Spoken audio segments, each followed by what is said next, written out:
Hello my brothers and sisters and esteemed colleagues. Today I want to discuss a very common occurrence during our life, which is inflammation. Now we know that every disease we ever encounter, it is going to carry some kind of inflammation with it. Now what are we being told in schools? Now this is particularly aimed to my colleagues in medical field. What are we being told? What creates inflammation? Well, it's always fight, always some kind of a battle going on in our body. So we are being told that inflammation is caused by antigen fighting again. Okay, so there is again fight. There is something in the body that has to be fight with, and this creates inflammation. Now, where does inflammation occur? Inflammation is prone to almost all diseases, but especially to chronic diseases. Every chronic disease is painful. And where does the pain come from? From inflammation. So what brings us first to see a doctor? In the first place, well, it is because we feel strange. We have some kind of a pain. Unless it's painful, most of us would never think of going to doctor. So once when you start dealing with pain, okay, let's see doctor. Pain is always going to be caused by inflammation, or almost always. Why? Because pain is pressure on sensory nerve. Now when tissue inflames, it increases the volume, its volume, and it pushes on sensory nerve. Well, mild pressure and mild increased pressure may cause itchiness, but then itchiness slowly turns into pain.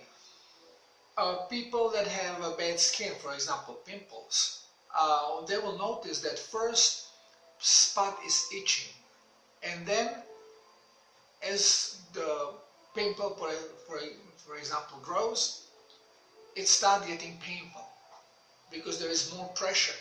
As pressure increases on sensory nerve, there comes more pain. Now, we have a big amount of a variety of chronic diseases. For example, asthma is one chronic disease, but problems with circulatory system, problems with prostate are basically chronic problems. Same goes for things which we call autoimmune diseases. They always spread out of a chronic problem. So we cannot say, why do we have chronic diseases? Well, chronic disease is a progression of a problem that doctors do not know how to solve. And if they don't resolve the situation, it prolongs, and longer you are with it, it becomes a chronic issue. You can have a cough, you can have a mild cold, and you can catch cold and the cough goes away. It's okay. But then you can have a permanent cough that you just cannot shake away. It just keeps coming. Now, what is this caused by?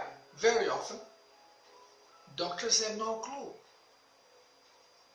I'm being here sarcastic because very often it's not really the word.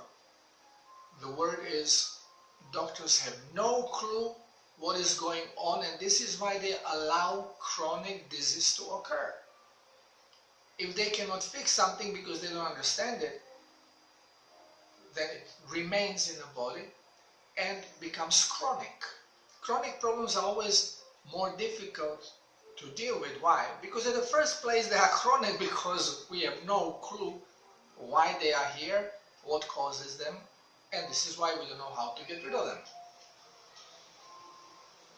So now, since we know that every chronic disease involves inflammation, then we start blaming inflammation to chronic disease. Oh, you have inflammation?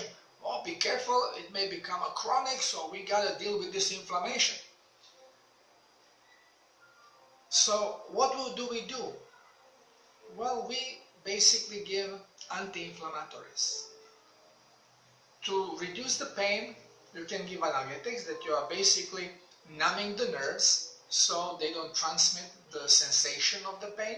It's like going to a mechanic because your red light came on showing not enough fuel, and you don't understand. So you say, oh, this red light is bothering me. And if you have a mechanic who has no idea that this is a signaling from a fuel tank and wants quick fix, just cuts the wire that brings the electricity to the light bulb, and now the red light goes on and says, okay, my friend, you are ready to go. You see, I solved your problem, no more red light. Well, the problem is solved, no more red light, but this is what I call symptomatic treatment. Symptom was the light, but real cause, well, was insufficient fuel. So now you go on your way and you get stuck in the middle of nowhere because there is no fuel that was not really taken care of by your mechanic. Well, almost all medical attentions are being put on these symptoms. Symptomatic relief. So when we go to a chronic disease, asthma for example, then people are coughing, they have trouble breathing, and when they get asthma attack, the chest, actually the alveolar starts closing down, so they start wheezing. They cannot get to the breath. So instead of checking out why is this happening, why alveoles are closing, what doctors do? Well, they give you inhaler. What is inhaler? It's antihistaminic, and it relaxes the alveolar, so now you can breathe. But without this inhaler, now you cannot live, because longer you are staying with this chronic problem, the more often you are going to find yourself in a situation that you need inhaler. The episodes of asthma attacks are going to be becoming more and more frequent. So before we can even discuss any disease, especially chronic disease, then we have to first understand what is this inflammation, because it is associated to just about every chronic problem, and this is what causes the pain. And we end up walking around with the patches that we have to change every 2 days, and those are just symptomatic, cutting the pain. But pain is caused by what? By the inflammation. There is inflammation in the body that causes the pain. So what is really the inflammation? Because if it is some GAN that is being attacked by body's antigen to resolve this, and this is causing this inflammation, then what is this GAN? Is it parasite? Is it some pathogen? Well, we know in chronic diseases there are no pathogens involved. We are searching for them because we just basically cannot understand why there is inflammation, what causes it. So here is the clue. Basically, our cells need to be well hydrated. When they are well hydrated, they are round and pressurized. And when they are round and pressurized, they can easily expulse toxic elements. Now, when blood becomes toxic or has something in it that cells deem to be toxic for them, the cells will not hydrate in their usual way. So what is the normal way for a cell to hydrate? It hydrates through osmosis. Now, what is osmosis? Osmosis is when you have two different liquids with different densities, and you have in between semi-permeable membrane. So what happens is that the liquid that is denser will start absorbing liquid of lower density, and this osmosis is going to be happening until they equalize in density. Now, what do we know about our body? We are always being told, oh, we have to be alkaline, alkaline, alkaline. Well, this is not true. And we are making a lot of harm by drinking alkaline water. Because we are again working against our body. Our body in general is neutral. Because it is neutral, now to function properly and to be able to do the osmosis and to do many things, it actually is fractured. And what happens, we have two different medium in the body. We have acidic and alkaline medium in the body. For example, stomach in the digestion is usually acidic. I said usually because it depends also on our diet. But the intestines, they remain alkaline or neutral. Now when we are talking acidity and alkalinity in our body, we are talking about small fractures. If we have a spectrum of acidity alkalinity of pH from 1 to 14, 7 will be neutral. So if we have number of pH smaller than 7, 6, 5, 4, smaller the number, more acidic is the environment. On the other side, if we have 7.8, 8, 9, 10, 11, we are more alkaline. Now body is almost neutral. With it, blood being slightly, not only blood, but our extracellular fluid, what are lymph and blood, they are slightly alkaline. Between 7.35, 7.45. On the other side, the intracellular liquid, the liquid that is inside of the cell, is slightly acidic. 6.6, 6.7, 6.8. And this acidity inside of the cell has to be maintained because the cell functions also as a battery. It has electric charge. And as we know, our car batteries remain acidic, and then you have to control the acidity. If it's too acidic or not enough acidic, the battery is not going to work. It's not going to hold the charge. Same is with our cells. We are just basically copying nature. Now, cells produces acids during its own metabolism. Uric acid, citric acid. So, some of these acids are converted, but some of these acids have to be cleansed. To do this, cell needs water. When we have uric acid in the blood that cells have pushed in there, because when cell cleanses acid, it goes into the blood. Now the blood has to cleanse it. Again, it needs water to do this job. If we are dehydrated on a circulatory level, we cannot really get these acids out. When we cannot get for example, uric acid out because we are dehydrated on a circulatory level, on a blood level, then basically body is looking for another solution, and what it does, it crystallizes the uric acid. So you will have crystals building up in areas where it is not that important for the body. So you may have them in the kidney as a kidney stones. You can have them in the joints causing arthritis.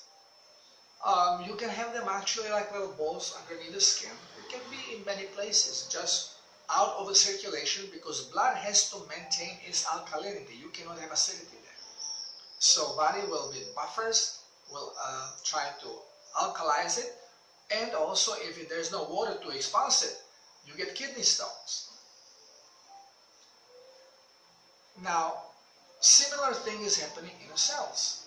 Cells, to get rid of these acids, they need water. And for this reason, they have to hydrate. Now, if they do not hydrate, because there is some toxicity in the blood which they do not want to accept, they shut down the osmotic pump. Now, what is the difference? How does this osmotic cellular pump works in a body? It's completely different from what we are being told in medical school.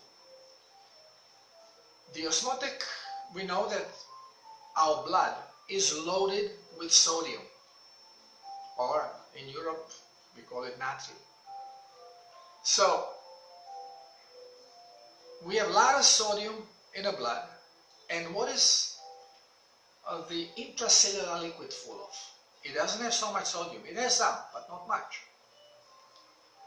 It is loaded with potassium, or in Europe we say kalium. Okay, so why is this so? Well, sodium is a relatively small atom.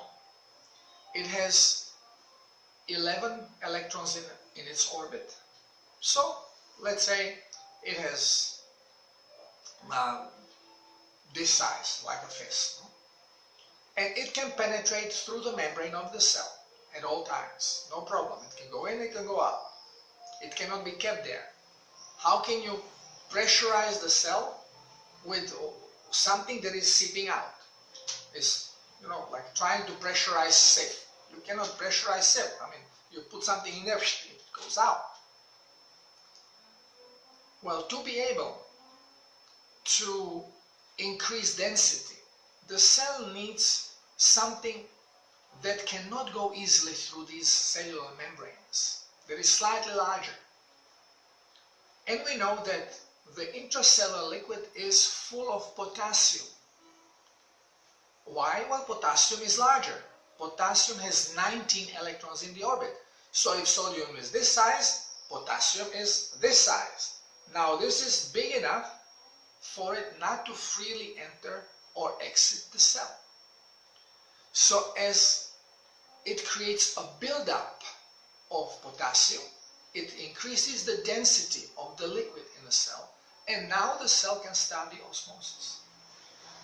So the absolute must for the cell to run its osmotic pump, to hydrate, is the ability to concentrate a lot of potassium.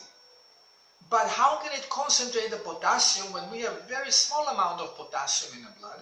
We have basically sodium in the blood. So how can it isolate it, and how can it concentrate when it's not even absorbing? And even to absorb, it's larger than sodium. It cannot go in without the pressure. Well, what body does, and nature in general, to do cellular hydration, it uses a system called cold fusion. Now, cold fusion is highly suppressed science, and whoever tried to talk about it is always being shut down. Because why? We are kept in dark. Scientists that we listen to are telling us that to make cold fusion we need a huge amount of energy, and this is really not feasible. It's no point of interest. Why even to go there? And now nobody supposedly is even researching in this matter. Cold fission, yeah, nuclear bomb, boom, yeah, no problem, here we go. But fusion, no way. Well, why are we being kept away from this knowledge? Because our body, the essence of life, is based on fusion. So what happens is when sodium enters into the cell, if cellular membrane receptor, which is the brain of the cell, has all the sensors, checks the blood and sees that there is no problem to hydrate, that blood is clean, then it is going to give order for prismatic body to increase the voltage and to send a shock to sodium to increase its vibration and bonds it to oxygen. Oxygen has 8 electrons in the orbit. So when you bind those two together, you create one element that has 19 electrons in the orbit, and this is your potassium, your kalium. So our body actually has to produce potassium. And this is why whenever you have, for example, cachexia in the body, where protein muscle is breaking down, you will find very high levels of potassium in the blood, because now from the cells all the potassium seeps out and goes into bloodstream. It is very difficult for our body to absorb potassium because of its size. So when they tell you, oh, eat bananas, eat this and eat that, you get a lot of potassium, well, this is all baloney, because it's a problem for this potassium to get into our body, into our blood. Our body has to produce it. And to produce it, it needs salt, sodium. But we are being told by our scientists and by our doctors, repeat as parrots, that salt is toxic for us. We should not have salt. Little salt, as less as you have, the better you are. And no wonder that we become more and more dehydrated as we age. And this dehydration goes on a cellular level.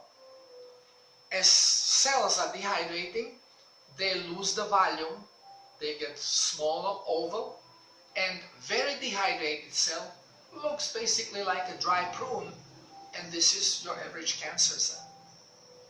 Now, cancer involves much more than this, but just as an example. Whenever you see people with wrinkled skin, well, the wrinkled skin is the prune. It is the dehydrated tissue. If your skin is wrinkled, so are your organs. What is outside is reflection from what is happening inside of the body. Less water your cells have, the less they are capable to rinse the acids. So they become more and more acidic. As they become acidic, they cannot maintain the electric charge. Electricity is what we call energy. So what is happening with people who have chronic diseases? They are tired. They are always tired. Why? Because they are always low on electric charge. Yes, spurts comes when you eat some carbohydrate, sugar, bingo, you get some spurt of energy, but your cells cannot hold it. So you produce it, and then even if you are not using it, it discharges like a battery that has too much acid in it or not enough acid. So you charge it, bingo, it's full. You take the leads off, in 1 hour, it's down. Because it cannot maintain the charge. So when you have in a body a tissue that is full of dehydrated, severely dehydrated cells, their acidity, information is being translated to your brain, and the brain says, wow, this acidic tissue, we cannot have this because it cannot maintain the electric charge. Even if I send it energy, this is big drain, we have to do something with it. So basically it gives instruction for the forced hydration, knowing that the cell needs water to be able to cleanse these acids out and to equilibrate them.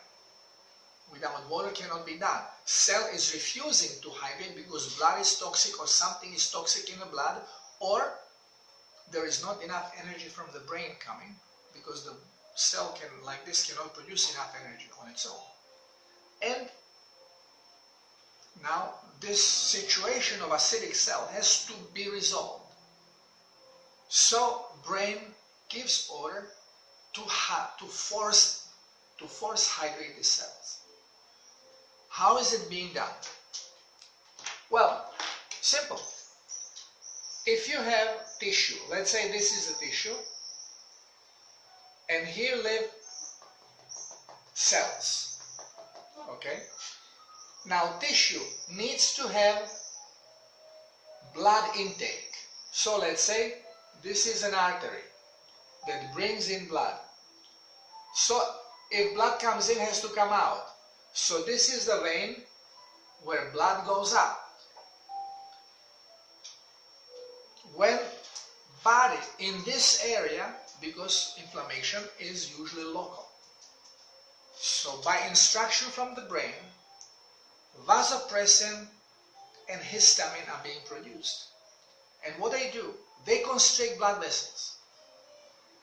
So what happens if you have a garden hose and you open the water and water is pouring out and now you constrict the end of the hose? What happens? Well, the pressure in your hose is going to increase, but so will increase also the stream of water coming out. And basically, same amount of water will be going out, but through narrower orifice under higher pressure, shooting further. But more or less the amount that goes out is the same. Same is going to happen with artery when it is being squeezed. When the orifice here is being reduced, what happens? Now you have squirting blood in. Not a big deal. Nothing is going to happen by this. But what happens is that the back pressure of the artery is increasing. Now if you have a big area of inflammation or multiple inflammations, now this back pressure can actually increase your blood pressure that you measure on your hand. And this is why sometimes your blood pressure on the left hand may be different than on the right hand. It has nothing to do with the hand by itself in most cases, but in this part of the body you have some inflammation going on and blood pressure here is going to be higher than on the other side. Now, as blood shoots in basically in the same speed as it was coming before, but now you have orifice here of vein being reduced, so blood cannot go out with the same speed because now you have a smaller exit, which will now create accumulation of blood inside of the tissue. So as more blood is coming, as blood is pouring in and it cannot come in the same speed out, the tissue is going to fill in and it's going to start swelling. Now the membrane of the tissue has flexibility but limited, especially if it's dehydrated, because also it's made by dehydrated cells. Cells, when they are dehydrated, they lose flexibility. They're dry, like a dry prune. Dry prune is hard. Okay, so what happens is that basically by having more blood coming in, blood cannot come out in the same speed until you equalize the pressure, which is here, to what is inside of the tissue. And this creates the swelling. This increases the pressure on sensory nerves. And as the tissue is pushing on a sensory nerve, it creates pain. So, but at the same time, increased pressure of blood, of the liquid, outside of these cells within the tissue, is forcing blood, some of the water and elements of the blood, including some potassium, popping into the cells. But potassium here is not that important because, again, it's not enough. You get way more sodium in this situation. Yeah? But what is important, you get a lot of water inside, some water inside, which now can be used to do the emergency cleansing. If you manage to absorb enough water without assistance of doctor, so your body just pushes enough water and cells can cleanse sufficiently, then inflammation is going to go away. And it will be away until, again, emergency occurs with acidity of the cells. But what we are trained to do in medical school, well, inflammation, we know it is problem of histamine and vasopressin, so let's get antihistaminic. So you put antihistaminic, which is a chemical that is going to prevent the body to create histamine. So what happens? Now the blood vessel relaxes, and as soon as vein relaxes, this liquid shoots out, because number one, it's already pressurized. So it shoots out and pressure gets lowered and goes away, and we say, we are healed, thank God for the doctor. Well, we have established now organ without extensive pressure, the inflammation is down, but the cells remain acidic. We did not, you see, body's autopilot was geared now to help the cells, to hydrate them a little bit so they can cleanse and normalize their acidity or better their acidity. But now we have prevented it. So it will take just a couple minutes, couple hours, sometimes without antihistaminic, to the whole system repeat itself because the acidity is there. And this is your chronic behavior. You don't solve the problem, you are just playing with the symptom. You leave the cells acidic. Now, as you see, there is no absolutely involvement of any gain or antigen. There are no intruders. It's basic physics, not even chemistry. It's basic physics. So, once when we understand this, now it becomes questionable immediately the science we are being told about salt. Our body can control salt and it can eliminate surplus. But what it cannot do, it cannot create it unless it comes in. And if we are being told that we cannot eat salt, that it is not good for us, then obviously we are disabling our system. We are not allowing it to function properly. Because every time you sweat, every time you cry, every time you urinate, you are losing salt. And minerals, of course.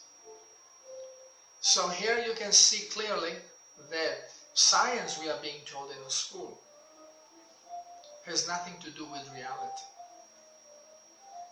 Unless we understand inflammation, its purpose, and why it's there, we cannot help the body. This is one of the basic things we have to understand. Now, to produce this potassium, as I have mentioned, body needs sodium, it needs oxygen, and it needs the energy that is going to trigger the fusion of those two. Missing any of those, and there is no hydration. And above all, it needs permission of the cellular membrane to do this. So the cellular membrane sensor, the brain, has to give okay. And if you have something in the blood circulation that the brain of the cell translates like it's toxic, it does not want it to come into the cell, it will not trigger this process. So you are not going to be making potassium, and you are not going to hydrate on cellular level. You can have a blood as clean as a newborn baby, but if you have something toxic, and now here we go. How often did you hear that having a coffee a day, it's a good thing? Having a glass of red wine, it's a good thing. Presence of caffeine will be a signal of not permitting hydration on a cellular level, until the caffeine is out of the circulation. Presence of alcohol. Presence. You can just sniff it. And alcohol enters and goes into your blood through your lungs, and it stops cellular osmotic pump until you cleanse it out. Any medicinal remedy pharmaceutical or natural is going to do it. So ginger will do it. Turmeric will do it. And there are people eating garlic, turmeric daily, ginger daily. There is no hydration. Most phytoproteins, proteins from plants, will do it. And here you go, vegans. Very often you say, well, I haven't had flu 15 years, I'm on this diet and I feel great. Well, you're skinny like this, you look like a prune, but you say, well, you feel great. But on a cellular level, you are very dehydrated because your cells are not absorbing. Okay, you are not bringing a lot of toxins into your body except the phytotoxins, which are in many cases not that dangerous, with exception that your cells will not absorb them. And they will create diuretic effect. And you will have to drink more water and expulse them out. And what are really the causes of our flu? What are the symptoms? Well, cough, phlegm, runny nose, diarrhea, nausea, muscle pain. These are all the symptoms of cleansing of the toxic blood. But we'll talk separately on diseases as we go along. If you have any preference for me to mention particular disease, let me know and I'll do that, and I will explain how it comes about and what is the true cause and how it can be eradicated. There is no disease that cannot be eradicated. Once when you know how the body works, the truth, not what we are told in the school. These are all baloney, all stories for children. But somehow we are so brainwashed that we just don't see the truth. Even if it's poking us in the face, we just don't see it. Patient with kidney failure. What do we first say? No salt, no salt. Salt is bad for kidney. Shit.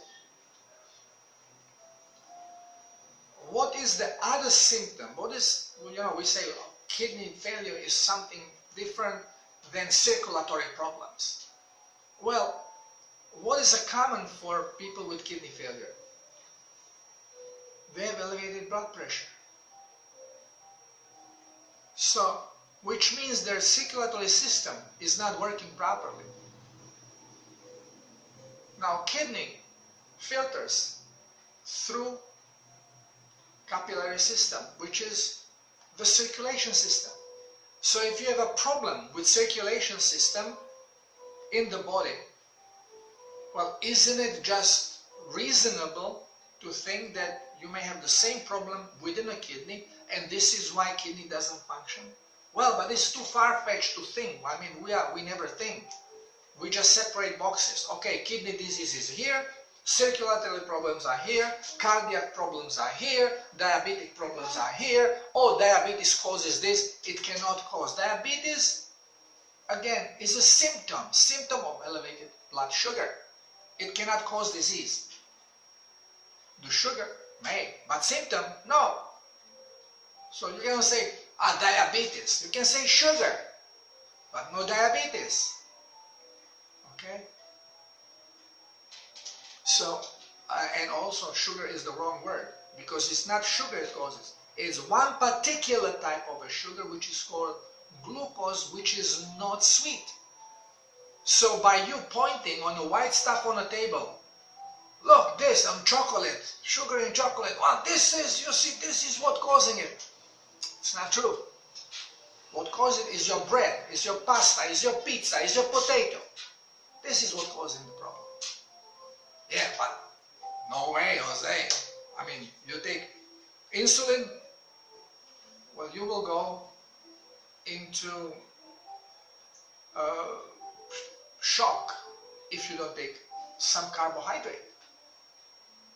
You become hypoglycemic.